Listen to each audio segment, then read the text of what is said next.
अरे जल्दी जल्दी चलो, हमें रात होने से पहले किसी भी हाल में ये जंगल पार करना होगा। बस इस जंगल को पार कर लें, उसके बाद तो सारी समस्या खत्म हो जाएगी। जल्दी करो। हाँ, बोल तो तुम सही रहे हो। एक तो ये जंगल इतना बड़ा है और ऊपर से यहाँ तरह तरह के डाकू और शिकारी घूमते हैं, और ऊपर से आज हमारे पास महाराज के दरबार के सारे खजाने की जिम्मेदारी है।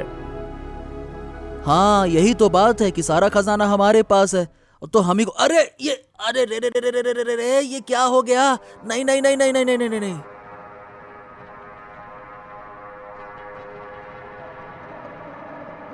राजा चंद्रगुप्त के सैनिक जो उनके खजाने की जिम्मेदारी लिए हुए आ रहे थे, वो उस खजाने के साथ एक बड़े गड्ढे में गिर जाते हैं। गड्ढा बहुत बड़ा था और अब उनके लाख कोशिश करने के बाद भी वो बाहर नहीं निकल पा रहे थे। जंगल में उनके सिवाय और कोई नहीं था, मानो कि इस गड्ढे को किसी शिकारी ने अपने शिकार के लिए खोदा हो। एक छोटे से गांव में जहां चारों ओर हरे भरे खेत फैले थे, एक गरीब लकड़हारा अमर अपनी पत्नी आशा के साथ रहता था। दिन रात मेहनत करने के बावजूद उनके घर में 2 वक्त की रोटी भी मुश्किल से मिल पाती थी। अमर रोज अपने भाग्य के भरोसे जंगलों में जाकर लकड़ी काटा करता था। उसे ऐसा लगता था कि उसे अपनी मेहनत का फल एक ना एक दिन जरूर मिलेगा। हे भगवान, कब तक ऐसे चलेगा? अरे कभी तो हमारे दिन बदलेंगे ना। इतनी मेहनत करने के बाद भी जो गरीबी हमारा पीछा ना छोड़ रही।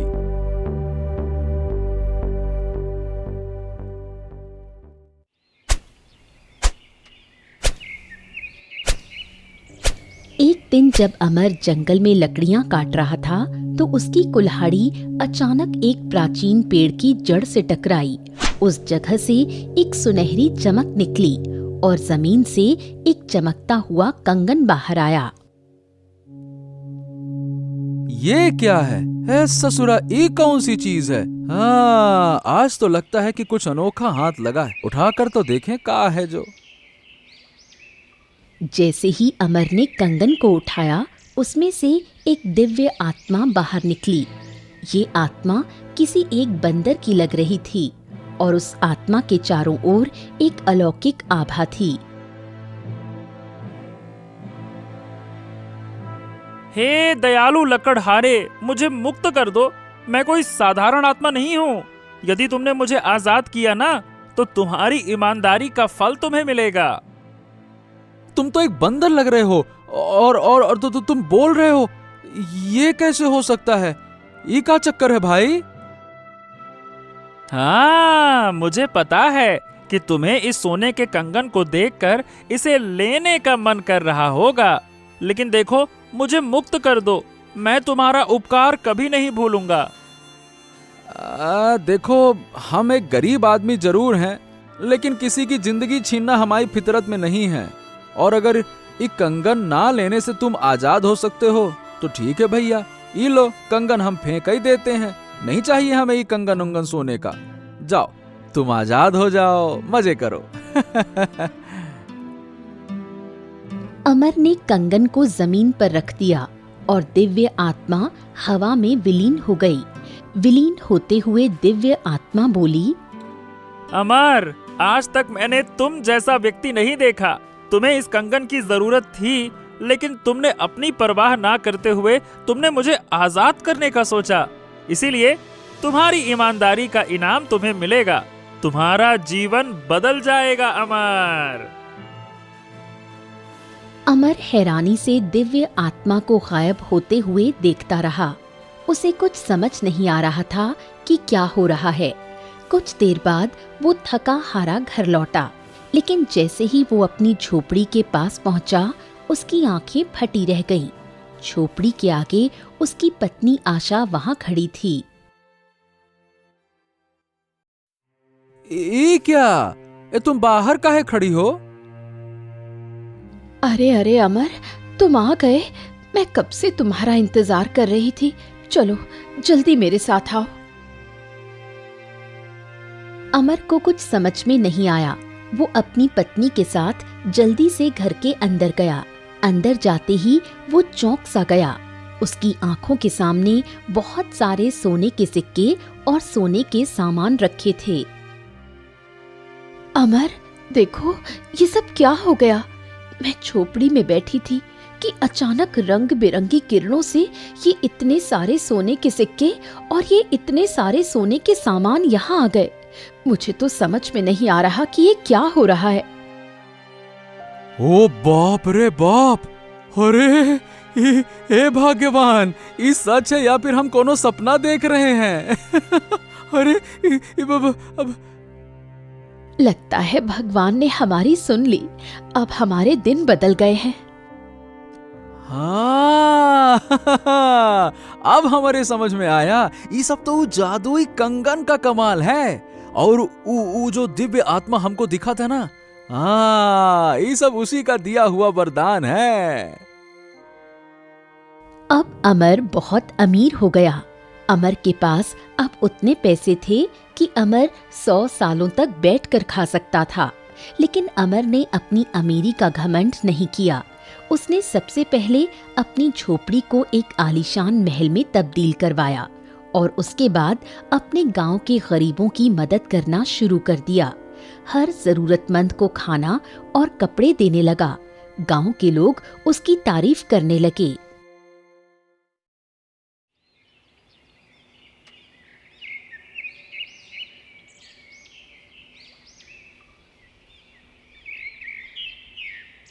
ए भैया, ये अमर तो अचानक से बहुत ही धनवान हो गया। और उसे देखे हो, अब तो वो सारे गांव के जरूरतमंद लोगों की सेवा भी करता है।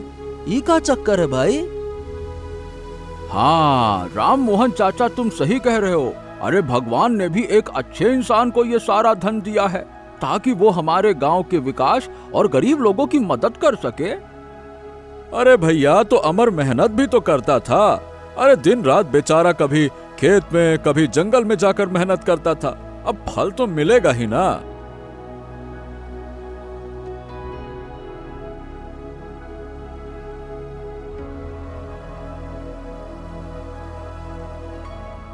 एक दिन अमर कुछ गरीब किसानों की मदद करके घर वापस लौटा। तभी उसकी पत्नी आशा उससे बोली, तुम बता रहे थे कि ये सब कुछ उस जादुई कंगन के वरदान के कारण हुआ है और किसी दिव्य आत्मा का भी जिक्र किया था तुमने। तुम्हें जाकर उस दिव्य आत्मा का धन्यवाद करना चाहिए। हाँ, ये बात तो तुमने बिल्कुल सही कही। हम भी काफी दिन से सोच रहे थे कि आखिर धन्यवाद तो करना चाहिए भाई।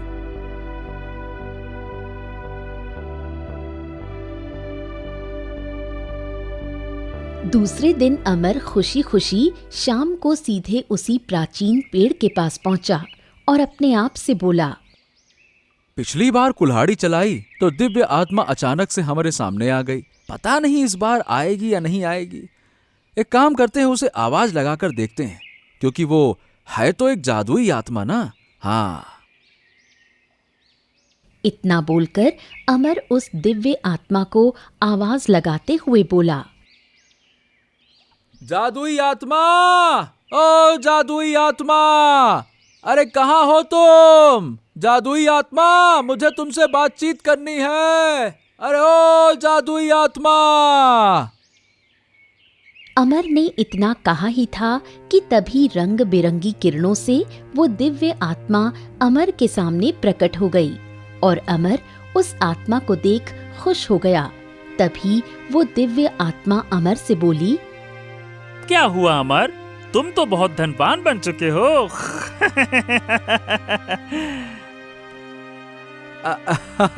हाँ हाँ हाँ, जानता हूँ कि बहुत धनवान बन गया हूँ, इसीलिए हम तुम्हारा धन्यवाद करने आए हैं और हम तुमसे मित्रता भी करना चाहते हैं।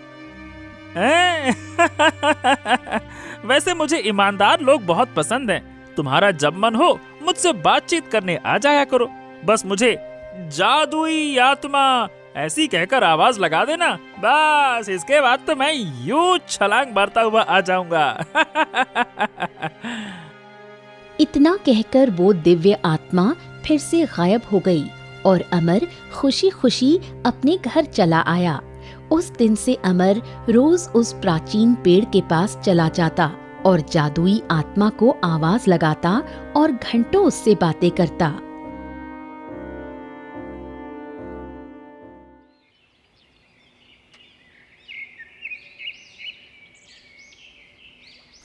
एक दिन अमर उस दिव्य आत्मा से बात करके घर वापस लौट ही रहा था कि रास्ते में उसे एक बुढ़िया दिखी जो बहुत परेशान लग रही थी।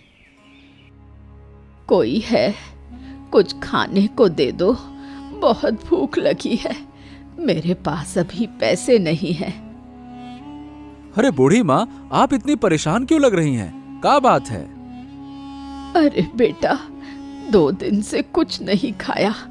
अगर तुम्हारे पास कुछ पैसे हो तो दे दो, मेरी बहुत मदद हो जाएगी बेटा। हाँ हाँ बूढ़ी माँ, हम आपको अभी कुछ पैसे दे देते हैं। ये लो, खाना खा लेना, ठीक है ना? बुढ़िया को ऐसी हालत में देख अमर ने उसकी मदद की, जिससे उस बुढ़िया ने उसे खूब आशीर्वाद दिया। अमर भी खुशी खुशी घर चला गया।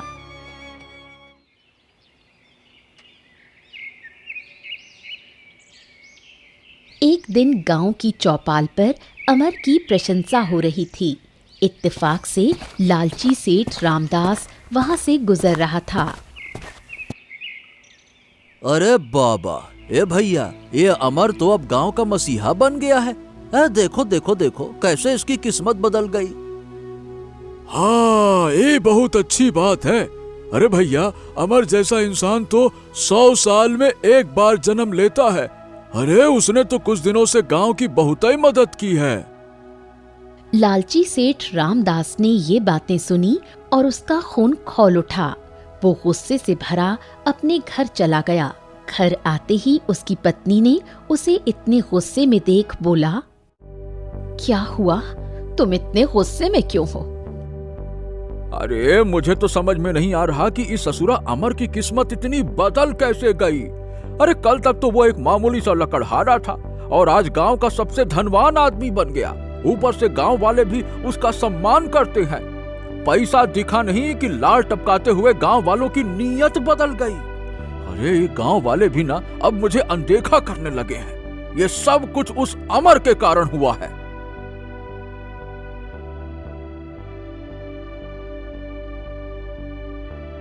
तभी लालची सेठ रामदास का नौकर दीपक वहां आ पहुंचा। हाँ सेठ जी, आप बिल्कुल सही कह रहे हैं। अरे वो अमर तो दोनों हाथों से धन लुटाए जा रहा है, लुटाए जा रहा है। फिर भी उसके पास इतना धन है कि खत्म ही नहीं होता। जरूर कोई न कोई बड़ा रहस्य है सेठ जी। हाँ, हमको भी यही लग रहा है। अरे वरना कोई अपनी मेहनत के पैसे भला इन गरीब और लाचार किसानों पर क्यों ही लुटाएगा। अच्छा सुन दीपकवा, कल से तू अमर पे नजर रख। पता लगा कि उसकी किस्मत अचानक से इतनी बदल कैसे गई। कुछ ना कुछ तो दाल में काला है।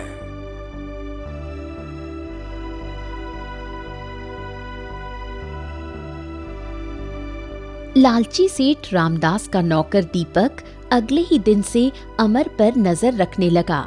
कुछ दिन बाद उसने देखा कि अमर उस प्राचीन पेड़ के पास पहुंचा और उसने जादुई आत्मा को आवाज दी। ओ जादुई आत्मा, अरे देखो तुम्हारा मित्र आ गया। कहाँ हो? अरे ओ दिव्य आत्मा। अमर के बस इतना बोलने पर वो दिव्य आत्मा रंग बिरंगी रोशनी के साथ प्रकट हो गई।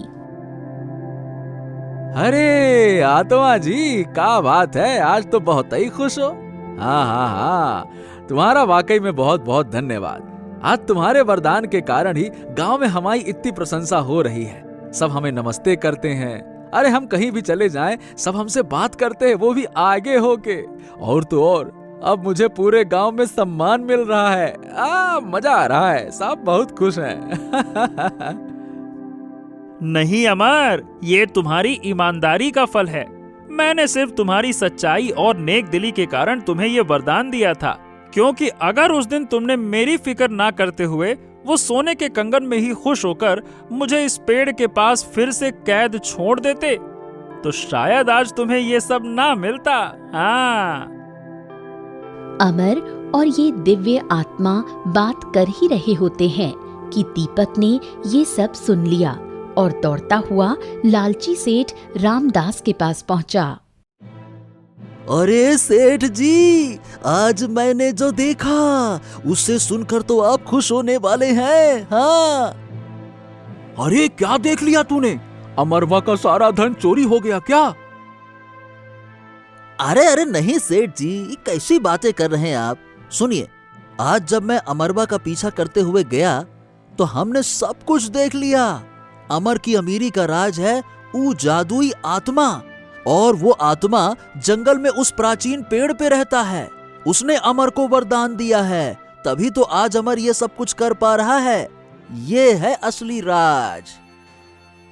ओ, तो ये बात है। अच्छा, अब देखो कि हम क्या करते हैं।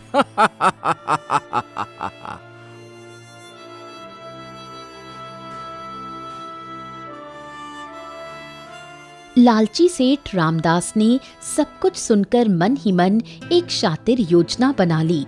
लालची सेठ रामदास और उसका नौकर रात के अंधेरे में चुपचाप उस प्राचीन पेड़ के पास पहुंचे और धीरे से जमीन की ओर झुककर फुसफुसाते हुए बोला,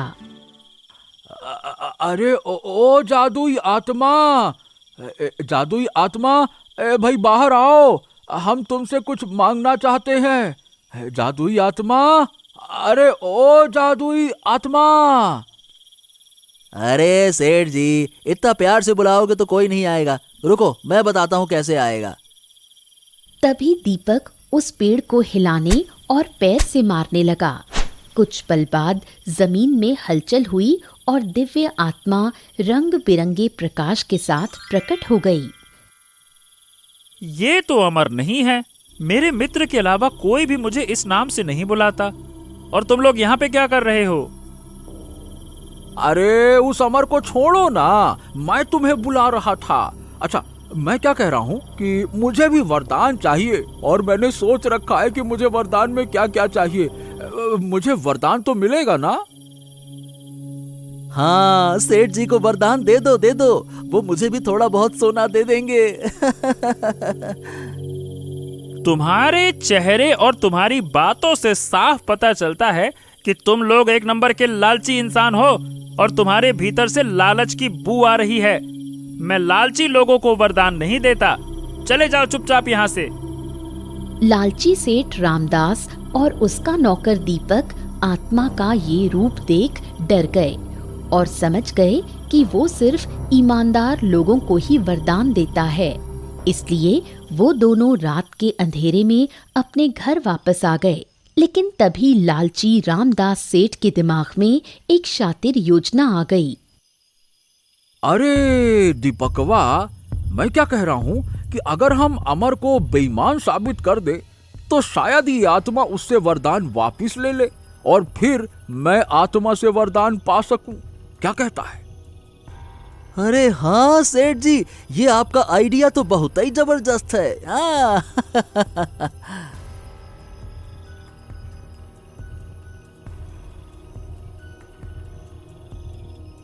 अगले ही दिन लालची सेठ रामदास ने गांव के पुराने कुएं में से बहुमूल्य शाही मोहरें चोरी करवा ली। ये शाही मोहर गांव वालों के लिए बहुत मूल्यवान थी, जो एक सोने से बना कछुआ था। जैसे ही दूसरे दिन गांव वालों को पता चला, गांव में हलचल मच गई। कुएं से शाही मोहरें चोरी हो गई थीं। लोग इकट्ठा होकर बातें कर रहे थे। अरे भैया, ऐसा कौन पापी होगा जो ससुरा शाही मोहरे चुराएगा? अरे हमने तो ये भी सुना है कि अमर के घर के पास में कुछ संदिग्ध लोगों को देखा गया था। वो भी रात को इधर से उधर जा रहे थे। अरे भाई, तुम लोग जानते हो ना कि अमर गांव का कितना भला करता है। भला अमर ऐसा क्यों करेगा? वो तो गांव का सबसे नेक आदमी है ना। तभी लालची सेठ रामदास वहां आ पहुंचा और लोगों को भड़काने लगा। अरे तुम लोग भी ना कितने भोले हो। अरे भैया, जिसे तुम ईमानदार समझ रहे हो वही तो शाही मोहरे चुराने वाला चोर है। देखो, जब से वो अमीर हुआ है ना, अमर बदल गया है। अब ईमानदार नहीं रहा वो, और ना ही अब उसे पुराने कुएं के खत्म होने का डर है। वो तो चाहता है कि गांव का सबसे पुराना कुआं बंद हो जाए, और क्या। ये क्या बात कर रहे हो? लेकिन भला अमर ऐसा क्यों करेगा? अरे भगवान झूठ ना बुलाए भैया, धन की भूख इंसान को अंधा कर देती है। भाई उसने इतना धन इकट्ठा कर लिया है कि अब तो वो गांव के सबसे पुराने कुएं की चीजों पर भी हाथ साफ कर दिया उसने। हाँ, उससे रहा नहीं गया। ये क्या बात हुई? सही बताऊं तो मेरा मन विश्वास तो नहीं करता कि ऐसा कुछ हुआ है। भला अमर तो गांव का भला ही चाहता था। हाँ, मुझे पता ही था कि तुम लोगों को विश्वास तो नहीं होगा। ठीक है, एक काम करो भैया, अमर के घर की तलाशी ले लो। दूध का दूध और पानी का पानी हो जाएगा, और उसका असली चेहरा तुम्हारे सामने आ जाएगा, बस। हाँ, अब कही ना सेठ जी आपने पते की बात। बिल्कुल सही बात है भैया, तलाशी ले लो, बात ही खत्म, और क्या। लालची सेठ रामदास के बहकावे में पूरा गांव आ गया और सब मिलकर अमर के घर के पास पहुंचे। अमर अपने घर के बाहर आया। क्या बात है? इस सब के सब गांव वाले हमारे दरवाजे पर इकट्ठा हो। क्या हो गया भैया? देखो अमर, गांव के कुएं से शाही मोहरे चोरी हो गई हैं, और हम गांव वालों को शक है कि वो शाही मोहरे तुमने चुराई हैं। क्या? अरे आप ये कैसी बातें कर रहे हैं? भला हम काहे शाही मोहरे चुराएंगे? हमारे पास कोनो धन की कमी है क्या जो हम शाही मोहरे चुराएंगे? गजब बात करते हैं आप लोग। अरे अरे अरे, इतना उतावलापन क्यों भैया? अगर धन की कोई कमी नहीं है तो कोई दिक्कत नहीं है। एक बार घर की तलाशी लेने में क्या हर्ज है? क्यों भाइयों, तलाशी लेना चाहिए कि नहीं? मैं ठीक कह रहा हूँ ना? हाँ तो ठीक है ना, तलाशी ले लीजिए। हमने तलाशी देने से कब मना किया? आप बिल्कुल तलाशी लीजिए, लेकिन एक बात हमारी भी सुन लीजिए। आज हमें बिल्कुल पक्के तौर पे पता चल गया कि आप सब लोग हमारे बारे में क्या सोचते हैं। हाँ। तभी गांव वालों ने अमर के घर की तलाशी ली और थोड़ी देर बाद उन्हें अमर के घर में वो शाही मोहरे मिल भी गईं, क्योंकि लालची सेठ रामदास ने पहले से ही अमर के घर में मोहरे छिपाती थीं। मोहरे मिलते ही गांव वाले अमर पर भड़क उठे, उसे उल्टा सीधा सुनाने लगे, भला बुरा बोलने लगे। ये देखो, ये है भैया असली राज। अमीर बनते ही ये अमर बदल गया, ईमानदारी इसकी फुर्र हो गई। ये देखो, ये सोने का कछुआ, यानी हमारे पुराने कुएं का शाही मोहर, इसे अमर ने ही चुरा रखा था। अरे इससे तो मन कर रहा है कि इसको यही मार दूं साले को। चलो भाई लोग, आज इस अमर का चेहरा सबके सामने आ गया। आज से ही चोर गांव में मुंह दिखाने लायक नहीं रहा। चोर कहीं का। ये बोल सारे गांव वाले अमर को सुना के वहां से चले गए। अमर बहुत ज्यादा उदास हो गया। तभी थोड़ी देर बाद जब शाम हुई, तब सेठ रामदास गांव के 2 किसानों के साथ उस प्राचीन पेड़ के पास पहुंचा। अरे ओ जादुई आत्मा, जादुई आत्मा, अरे अब तो बाहर आओ। आज तुमसे बहुत सारी बातें करनी है। बाहर आओ, बाहर आओ। अरे लालची रामदास, तो फिर से आ गया। अब क्या मांगने आया है? अरे जादुई आत्मा जी, अब मैं कुछ मांगने वांगने नहीं आया, बल्कि मैं तो आपको एक सच बताने आया हूँ। वो अमर है ना, जिसे आपने इतना धनवान होने का वरदान दे दिया था, वो कोई ईमानदार नहीं है। वो एक नंबर का बेईमान चोर आदमी है। उसके भीतर इतना लालच आ गया कि वो हमारे गांव की सबसे पुरानी शाही मोहर को भी चुरा लिया उसने। हाँ, बिल्कुल मैं सच कह रहा हूँ, चाहे तो आप गांव वालों से पूछ सकते हो। सेठ रामदास के कहने पर गांव वालों ने आत्मा को सारी बात बता दी, जिससे ये दिव्य आत्मा गुस्सा हो गई और बोली, ओह, अगर ऐसी बात है तो ठीक है, मैं आज से ही अमर का सारा धन और मेरा दिया हुआ वरदान वापस लेता हूँ। हाँ, और तुम लोगों का वाकई में बहुत बहुत धन्यवाद जो उस बेईमान अमर की सच्चाई मेरे पास लेकर आए।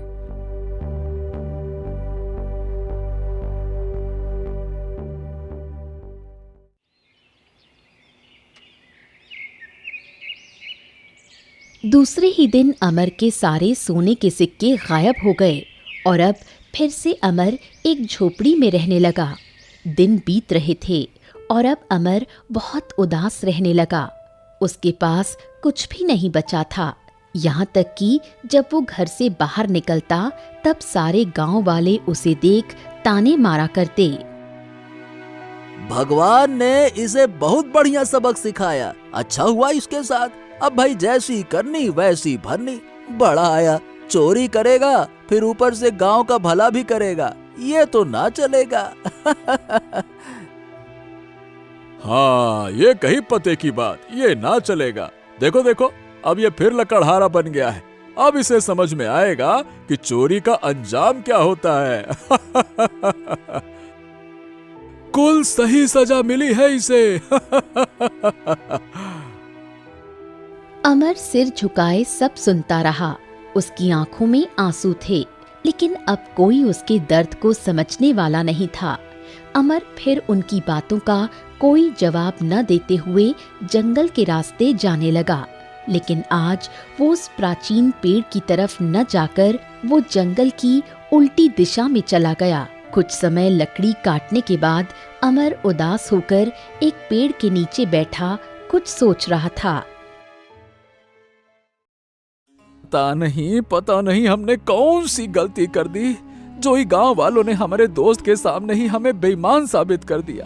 अरे हम तो हमेशा से मेहनत करके खाने के ऊपर विश्वास करते थे भगवान, और जब हमारे पास धन आया तो हमने ईमानदारी से सब गांव वालों की मदद भी तो करी रही। लेकिन अमर चिंतित होकर ये सब सोच ही रहा होता है कि जंगल से एक ऋषि मुनि चलते हुए उनके पास आए। ऋषि की दृष्टि अमर पर पड़ी। उसकी हालत देखकर ऋषि ठहर गए और उसके करीब आकर बोले, बेटा, कौन हो तुम? इतनी निराशा और दुख तुम्हारे चेहरे पर क्यों है? महाराज प्रणाम, हम अमर हैं, एक गरीब लकड़हारा अमर। लेकिन तुम्हारे चेहरे पर इतना दुख क्यों है बेटा? अमर ने अपनी पूरी कहानी ऋषि को विस्तार से सुना दी। जादुई कंगन के वरदान से लेकर लालची सेठ रामदास की साजिश और गांव वालों के तिरस्कार तक सब कुछ। ऋषि ने ध्यान से सब कुछ सुना। अमर की बात सुनकर ऋषि सब समझ गए और बोले, तुम्हारी आंखों में सच्चाई नजर आती है बेटा, लेकिन वो आत्मा, वो तो सिर्फ एक जादुई आत्मा है, और जब सबूत और गवाह तुम्हारे खिलाफ होना तो कोई भी धोखा खा सकता है। लेकिन मैं तुम्हारे मन की सच्चाई को पढ़ सकता हूं। महाराज, मैंने आत्मा को बहुत समझाने की कोशिश की, लेकिन उसने मेरी एक बात पर भी विश्वास नहीं किया। भला कोई अपने मित्र के साथ ऐसा कैसे कर सकता है? चिंता मत करो बेटा, चलो मेरे साथ, हम उसी आत्मा के पास चलते हैं। मैं उसे बताऊंगा कि तुम निर्दोष हो और उसे तुम्हारी ईमानदारी को मानना ही होगा। चलो।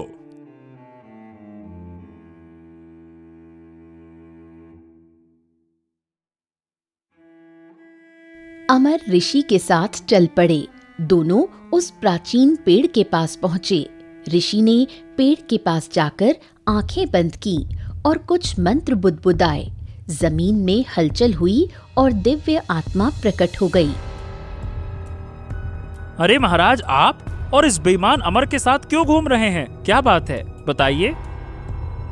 हम यहाँ पे अमर के साथ इसलिए आए हैं क्योंकि हम तुम्हें बता सकें कि इसने गांव की मोहरों को नहीं चुराया था, बल्कि तुमसे भूल हुई है आत्मा। जी हाँ, अमर निर्दोष है। तुमने झूठे सबूतों और झूठी गवाही पर विश्वास कर लिया।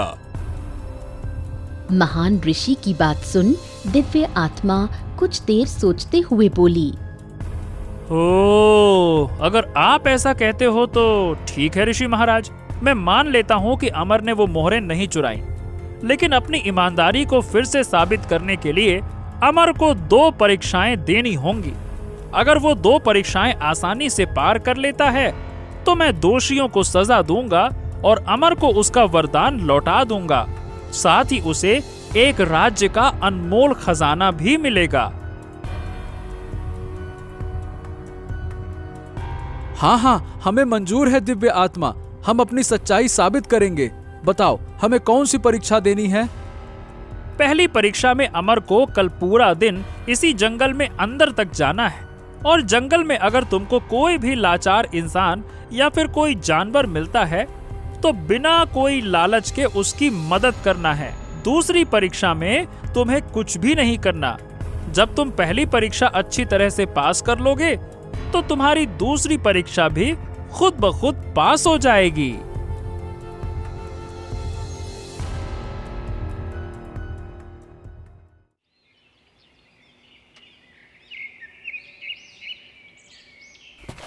अगले ही दिन अमर गांव वालों के तानों को नजरअंदाज करते हुए जंगल आ पहुंचा। जैसे ही वो जंगल में एक तालाब के पास गया, उसने वहां एक मछली को तालाब से बाहर तड़पते हुए देखा। अरे ये मछली तो ऐसे मर जाएगी।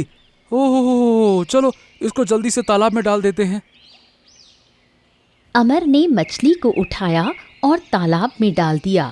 तभी उस मछली ने अमर को एक सोने का सिक्का दिया और अमर उस सिक्के को लेकर जंगल के और अंदर जाने लगा। थोड़ा अंदर जाने के बाद ही उसे एक झोपड़ी दिखाई दी जहां एक बूढ़ा व्यक्ति बैठा हुआ था। अमर उसके पास जाता है। अरे चाचा, आप बहुत परेशान बैठे हैं, क्या बात है चाचा? आप हमको बताइए, हम आपकी कैसी मदद कर सकते हैं? बेटा, हमें अपने बेटे से मिलने शहर जाना है, लेकिन हमारे पास इतने पैसे नहीं है कि हम शहर जा पाए। अच्छा चाचा, तो ऐसी बात है। ए चाचा, अब देखो हमारे पास अभी जायदाद, पैसा, सोना चांदी कुछ नहीं है, लेकिन अगर आप चाहो तो इस सोने का सिक्का रख सकते हो, शायद आपकी थोड़ी मदद हो जाए। अमर ने इस बूढ़े व्यक्ति को वो सोने का सिक्का दे दिया, जिससे वो व्यक्ति थोड़ा खुश लग रहा था और अमर को धन्यवाद कहा। अमर फिर जंगल की ओर निकल गया। थोड़ी दूर चलने के बाद अमर को तेज भूख और प्यास लगी, इसलिए वो एक पेड़ के नीचे बैठ गया। तभी थोड़ी देर बाद अमर को कुछ आवाज आई। कोई है? अरे कोई है क्या? अरे कोई हमें बचा लो, कोई है? ये आवाज तो शायद ऊ दिशा से आ रही है, हमें देखना होगा, शायद कोई मुसीबत में है। अमर उस दिशा में गया। उसे एक बड़ा गड्ढा दिखा जहां से आवाजें आ रही थीं। ये आवाज तो गड्ढे से आ रही है। रुको रुको रुको, देखता हूं, शायद कोई गिर गया है इसके अंदर।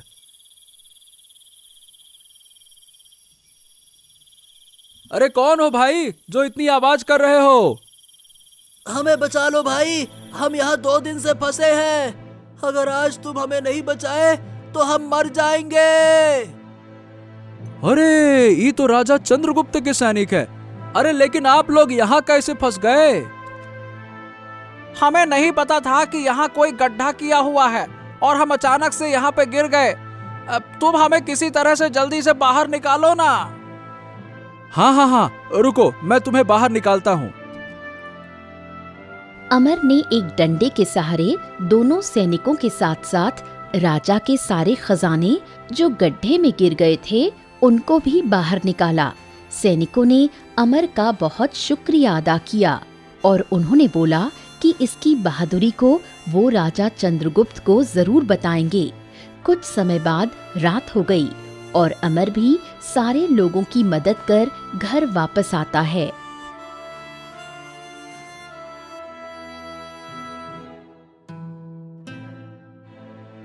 अगले दिन अमर ऋषि के साथ दिव्य आत्मा के सामने खड़ा था। अमर की आंखों में उम्मीद झलक रही थी।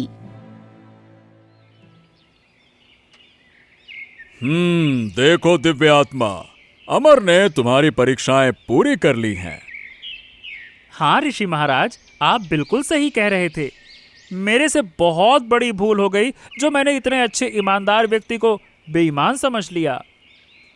वो सब तो ठीक है, लेकिन मित्र ये बताओ कि हमने दूसरी परीक्षा कब खत्म कर ली? हमें तो कुछ समझ में ना आया। देखो अमर, जब तुम उस मछली की मदद कर वो सोने के सिक्के उस बूढ़े व्यक्ति को देते हो और फिर गड्ढे में गिरे हुए वो 2 सैनिक जिनके पास उनके राजा के दरबार के सारे खजाने थे, अगर तुम चाहते तो उनको गड्ढे से ना निकाल कर उनके सारे खजाने को लूट सकते थे, लेकिन तुमने अपनी ईमानदारी दिखाई और उन दोनों की जान बचाते हुए उनके खजाने को भी सही सलामत उन्हें वापस दे दिया। यही तो थी तुम्हारी दूसरी परीक्षा कि अपनी ईमानदारी के बदले क्या तुम कुछ लालच रखते हो या नहीं। जहां तुमने लालच न दिखाकर सिर्फ अपने ईमानदारी को साबित करने पर ध्यान दिया।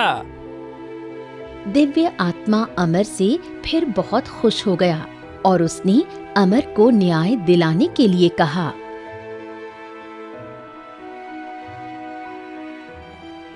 तुम्हारी सच्चाई और दयालुता ने मुझे वाकई में प्रसन्न किया है। मैं तुम्हें धनवान बनने का वरदान फिर से देता हूँ और साथ में बेशकीमती खजाना भी। अचानक दिव्य आत्मा के चारों ओर सुनहरी रोशनी फैल गई। जमीन में हलचल होने लगी।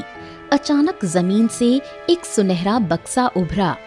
बक्सा खुलते ही उसमें स्वर्ण मुद्राएं और बहुमूल्य रत्न चमकने लगे।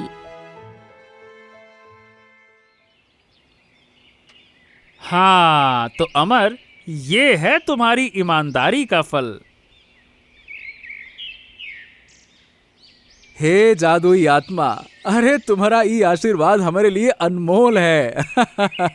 अब हम फिर से गरीबों की मदद कर सकूंगा। तुम्हारा बहुत बहुत धन्यवाद, बहुत बहुत धन्यवाद।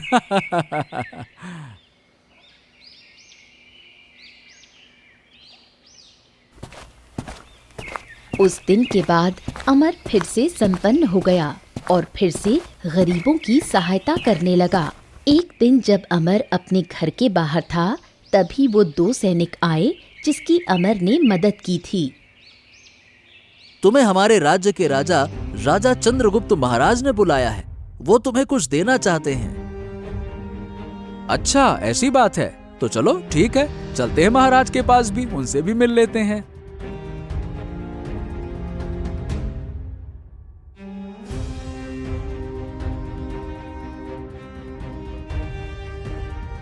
तभी राजा चंद्रगुप्त अमर को देख बहुत खुश हुए और उसे उसकी बहादुरी का इनाम देते हुए कहा।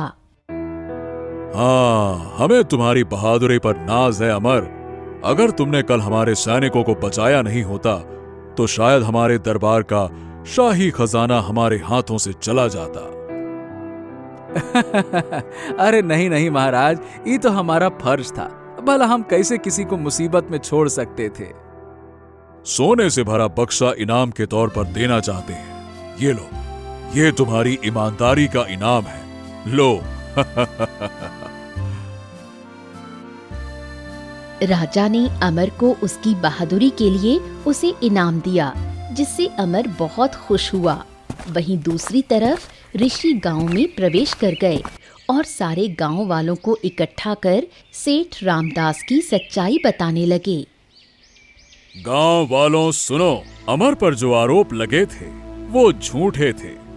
लालची सेठ रामदास ने अपनी लालच में उसे फंसाया था। क्या सेठ रामदास ने अमर पर झूठा आरोप लगाया? लेकिन सच्चाई सामने आ चुकी है। अमर निर्दोष है और अमर ने अपनी बेगुनाही अपने दोस्त यानी कि वो दिव्य आत्मा के सामने साबित भी कर दिया है। इसीलिए उस आत्मा ने अमर को फिर से धनवान बनने का वरदान दिया है और देखो, अमर फिर से संपन्न हो चुका है और बल्कि वो अब तो पहले से भी अधिक धनवान बन चुका है।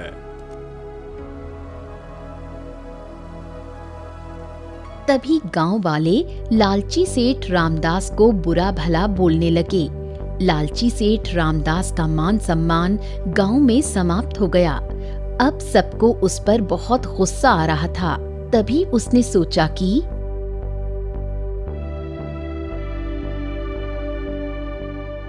अरे ये अमर और इस आत्मा की वजह से आज हमारा पूरा सम्मान मिट्टी में मिल गया। हम इस आत्मा को नहीं छोड़ेंगे। तो मालिक बताइए अब करना क्या है? अरे करना क्या करना है, हमें अब उस आत्मा को खत्म करना होगा। बस अगर हम उस प्राचीन पेड़ को काट दें तब उस आत्मा का काम भी तमाम हो जाएगा। और अगर आत्मा मर गई तो अमर की किस्मत भी मिट्टी में मिल जाएगी। अरे भाई, न रहेगा बांस न बजेगी बांसुरी। अब ये आत्मा मेरे हाथों से ना बचेगी।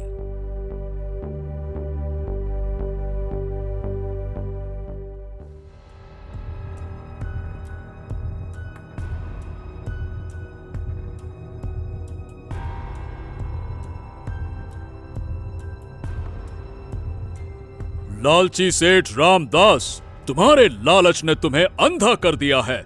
अब तुम्हारे पापों के अंत का समय आ गया है। अगर तुमने वहां जाने की कोशिश भी की तो समझ लेना कि तुम अपनी जान से हाथ धो बैठोगे।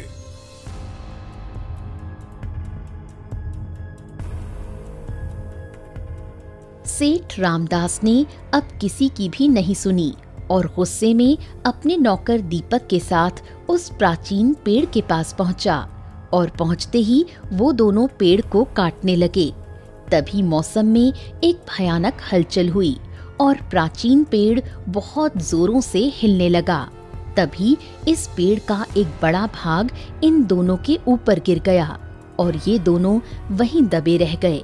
वहीं दूसरी ओर अमर अपने भाग्य को देख बहुत खुश हो रहा था, क्योंकि अब उसके पास वो सब था जो वो चाहता था।